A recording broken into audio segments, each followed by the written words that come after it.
Most Star Wars fans know Dave Filoni originally had an idea to have a standoff in the episode of the Clone Wars, Boba Fett versus Cad Bane.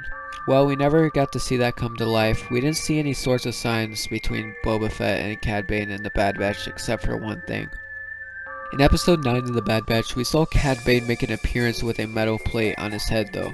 We have never seen that metal plate, so it most likely means he got it between Clone Wars and the Bad Batch, but I'll explain about it into more detail later in the video. You don't want to miss it. It's pretty cool.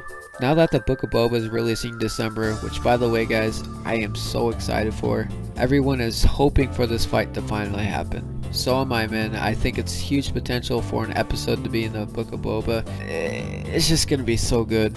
But anyways, I'm getting off track. I think we'll see Boba's whole life story with the most important events, including his adventure as a kid throughout the galaxy probably, Order 66, his duel with Cad Bane, and him barely surviving the Garlac pit.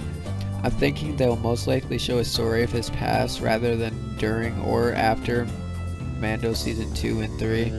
Honestly, they could do anything. But the metal plate that Cad Bane had on his head from the Bad Batch seriously is something I want to cover. So, let's do it. From an article I'm assuming is reliable, it states the placement of the injury also seems to indicate that Boba was involved.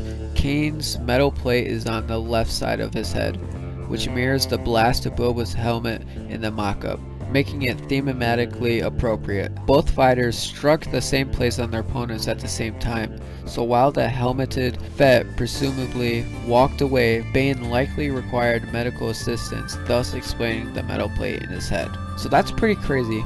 Yeah. But the article will be credited in the description, and I also want to mention Boba Fett's bullet/dent in his head, which also has a lot of us to know it's probably from Cad Bane. So yeah, that was pretty much my summary on Cad Bane versus Boba Fett in the Book of Boba. I think we're probably gonna see that. I don't know if we're gonna see like him just coming out of, we'll probably see him before like everything, because I mean it just makes sense, or like a little recap on what his life he went through. It'll bring him to the present, but I feel like most likely it'll bring him to the past, like we'll be going back into the past. But anyways, if you did enjoy my speculation though, consider subscribing. I make all Star Wars content. I'm probably one of the best upcoming analysts of Star Wars, and you don't want to miss another video.